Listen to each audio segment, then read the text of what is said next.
Hello and welcome to my kitchen, the place that I spend majority of my time in, either cooking or cleaning, because that's typically all you do in a kitchen. I wanted to give you guys a little bit of a insider look on what's in my cabinet and what's in my fridge and what I typically eat on a daily basis.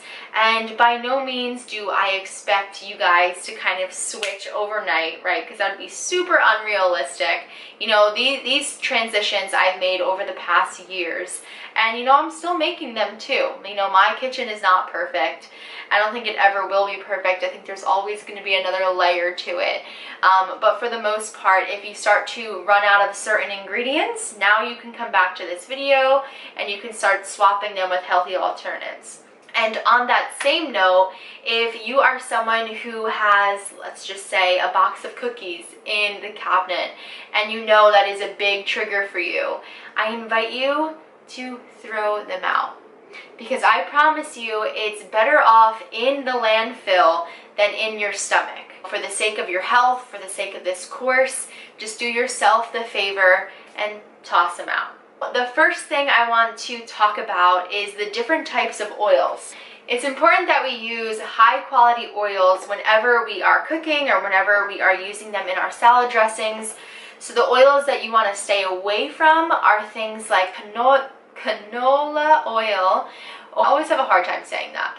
Or things like safflower oil or vegetable oil. You know, they're typically in like a white container and they're pretty yellow. You know, those are like super destructive to our overall health. So the best oils to go with are organic. Of course, we always want organic, but organic extra virgin olive oil. Expeller pressed is also great too. Or avocado oil. So avocado oil is great for whenever you're cooking at a high heat. It actually says it can go up to 500 degrees. So it's important that you're not going to be burning the oil. And unfortunately, when you use regular olive oil, it can be burnt and that can cause anti-inflammatory properties in our body.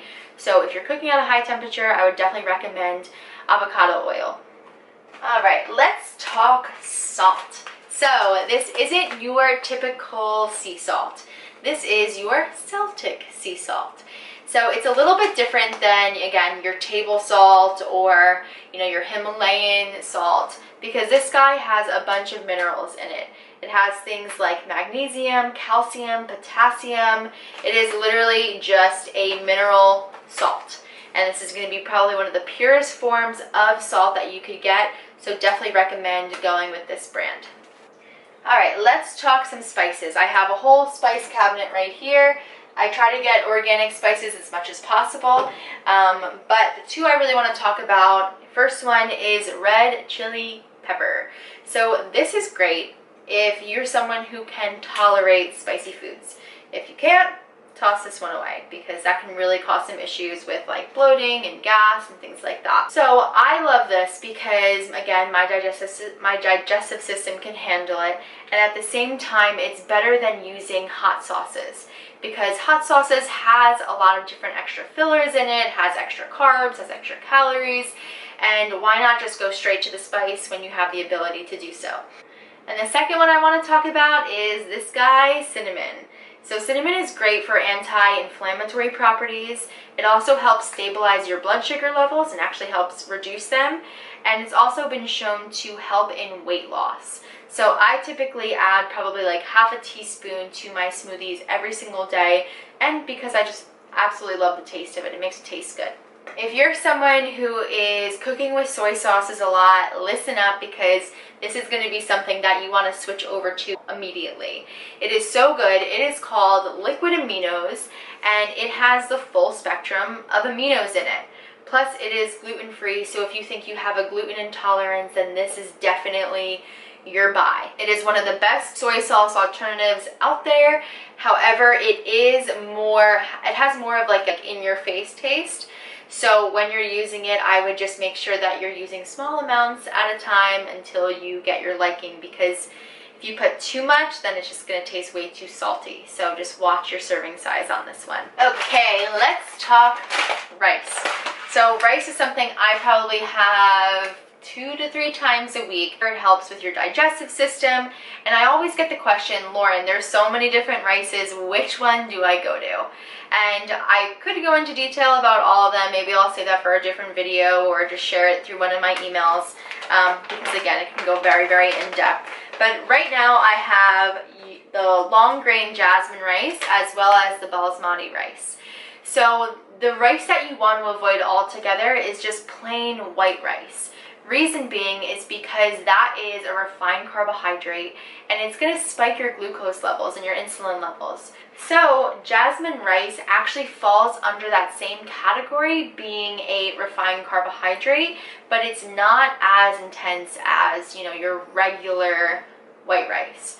So if you have the option, I would highly recommend going with basmati rice, because this is not a refined rice, and it has great fiber and it's just Also meant to mention that all rice typically is gluten-free.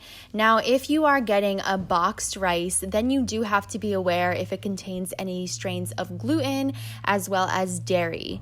However, again, we want to be sticking to the best quality and the best source of everything that we're consuming. So basmati rice is definitely the way to go. And it also contains 8 essential amino acids.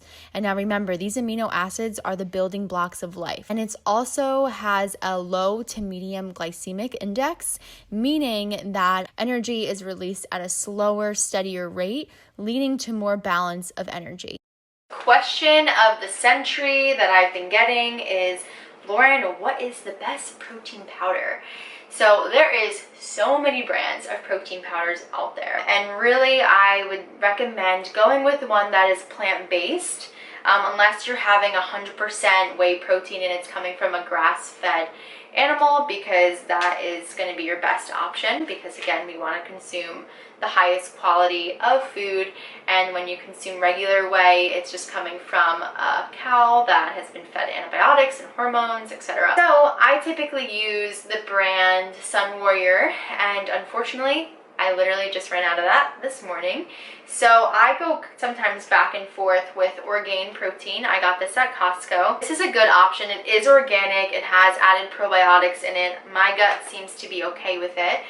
And the one thing I dislike about it is the fact that it does have natural flavors. It says organic natural flavors, but if you're not familiar with them, essentially organic flavors is they could just be putting anything they want into it. It's kind of like fragrance. Like it can just be like this long list of ingredients and they don't have to enlist what's actually in them. So I try to limit my consumption to this. I really like Sun Warrior. It tastes good. It makes me feel good. But again, sometimes I alternate. And then I also use Vital Proteins collagen peptides. Now, collagen is great because it helps with our digestive tract. It really helps to heal the gut lining, as well as it promotes healthy skin, nails, hair, etc. And it also has, again, that full amino acid profile. I believe it's full. Okay, no, I lied. It contains 8 out of 9 essential amino acids. Close. So I know I mentioned amino acids a few different times in this video, and essentially they make up 75% of the body, and they're involved in pretty much everything when it comes to body function, including the growth and the development of healing and repairing it. They promote a normal digestion and providing energy for your body. Essentially, I like to add these in my smoothies as well. So typically I'll do like half a serving size of this guy and then half a serving size of this. So typically the serving size is 2 scoops, and this is 2 scoops too, so I would do 1 scoop of each. And then I add some blueberries in there. I always like to stick with berries because they're a low glycemic level, and plus you get some antioxidants in, just makes it taste good. So that's typically what I do for my breakfasts. Also, the collagen is great because it is unflavored, so you can literally add it into anything. Like if you have tea in the morning or coffee in the morning or in the afternoon, you could even just throw a scoop of collagen in. Oh, coming back to rice. When I grew up, I was obsessed with ramen. You know, like the little like orange packages, the sodium level on it was like over 1,000 easily. And obviously as I got older, I realized that just did no longer work for me, nor was it the healthiest option. So I found this organic rice ramen, and this is great. I believe it's brown rice. Yeah, brown rice flour and organic millet. So again, super clean, just 2 ingredients. And I like to have this in my soups, especially in the winter time. So I typically add some bone broth in, which I'll get to in a little bit. I add some veggies, mushrooms, broccoli, some scallions, some sprouts even, add half of a guy of this, and then sometimes even an egg, a pasture-raised egg, and it is so good. It's a quick meal. You can make it in like 10-15 minutes, and it's absolutely delicious. Okay, next one. I actually just found this guy. Well, actually my fiance's mom did, so I can't even take the credit of it. But I've really been enjoying this. It's by So Delicious. It's the dairy-free organic coconut milk. So Delicious is honestly a great brand. I love anything by them. Their ice creams, their yogurts, they're very good. And the one thing that I've noticed differently from this one to, let's just say, almond milk, is that it does have a higher fat content level, but you are getting your fats from the coconut, which is good. So I wasn't planning on going in depth on the different kinds of milks out there because there are so many, but now looking back at this video, I'm regretting that I did. So here is a little bit of a breakdown. First and foremost, if you are consuming a dairy milk, you want to make sure that you are going with a grass-fed option. Reason being because conventional cows get fed grain as well as corn, and cows' digestive systems aren't meant to handle that. They're meant to handle grass. So when you're consuming grass, that is exactly what you're consuming, a grass-fed cow. And now if we take a look at the different dairy-free options, we have so many different ones, and I'm going to go over 3. The first one is almond milk. Whenever consuming almonds in general, you want to make sure that it is organic. Main reason being is because they are heavily sprayed at the root with glyphosate, which is a big chemical that I talk about in the ebook, and we want to avoid that. And I actually like to stay away from almond milk just because the industry is actually very harmful to the planet, as well as it's just not an ethical business to be in, because so many people went vegetarian, which is great. There's been a mass production of almonds, and again, it's just not very ethical. So whenever, again, you're consuming any type of milk, when it comes to dairy-free milk, make sure that it is unsweetened. Unsweetened is the way to go, because if it's sweetened, they add so much excess sugar in there that is totally not needed, especially when you're trying to heal your gut or lose weight. The second best one is oat milk. Now, oat milk is great. There's a few different brands out there, though, that we want to make sure that we avoid, because a lot of them add natural flavors in it. So just make sure that you are looking at the back of the label to make sure that it is avoiding it. And also just note too, you want to make sure that is also gluten-free, because oats are also heavily sprayed with glyphosate. And I would say the best milk that you could possibly go with is hemp milk. Reason being is because hemp milk is a superfood, and it also has a great source of protein. Take a look into natural energy. Well, first one, I like to have sometimes in the middle of the day, kind of like as just something to sip on. You know, when 3 o'clock comes, I typically either get like a craving or a little tired. And if I'm just like really wanting something to sip on, then I will make like an iced golden milk super blend latte, typically with that coconut milk. And this is great because it's great for anti-inflammatory purposes. Again, it has that turmeric in it, it has ginger, so it's just great overall. And then if you need like an extra kick of energy and like really just don't want to do coffee, I'm someone who caffeine really bothers my stomach as well as my heart. So I typically stay away even from this, which is matcha, because matcha has natural caffeine in it. But if you're someone who is looking to kind of switch up your caffeine sources, matcha is definitely a good option. I love the way it tastes, and I sometimes do like a little bit of it, just so it doesn't bother me, but it's so good with some, like, again, just like a different milk, and you can froth it up, put it in a blender, make it frothy. It tastes delicious. And then the last one, This one I typically have hot. This is a turmeric latte shroom magic mix. This is great because mushrooms are great for, this has like a bunch of different mushrooms. Cordyceps, chaga, lion's mane, reishi, turkey tail. So there is so many mushrooms in here, and mushrooms are great from our overall function to our brain health. Let's talk about honey. This brand right here, we got it from Costco. It does say organic, which is obviously also on the better end. But whenever you are buying honey, you want it to be locally sourced. So this one is actually a product of Brazil. So the honey industry is a very interesting industry, and I won't get into too much detail, but essentially you have honey that's not from the US. There's different abilities to send it to different countries, have them extract all of the good minerals and the good things that are in honey out of it, and just essentially be giving you a bottle of sugar. You just want to make sure, again, you're getting locally sustained honey. But a great alternative to that is maple syrup. So maple syrup comes from a maple tree. So it is definitely a better option than, you know, your regular sweeteners. You could always use this to sweeten things. And of course, we want to kick Aunt Jenny, Jeremiah, I don't know, the girl on the bottle. We want to kick her out of the fridge, replace it with some good, pure maple syrup. Let's see, what's next? Go with organic tahini. So this guy is from Trader Joe's. It's like $3.29 maybe.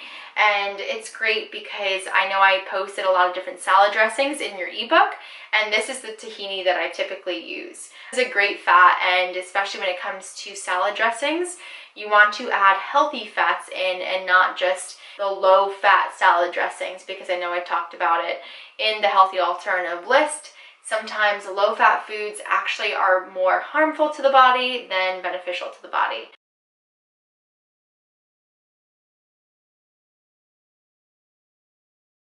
So, as I mentioned before, bone broth is great because, again, it has those properties to help really heal the gut lining. It's also great for your hair, your skin, your nails, your joints. Which brings me to my next one, is different types of yogurt. So yogurt is a big thing when it comes to eating healthy.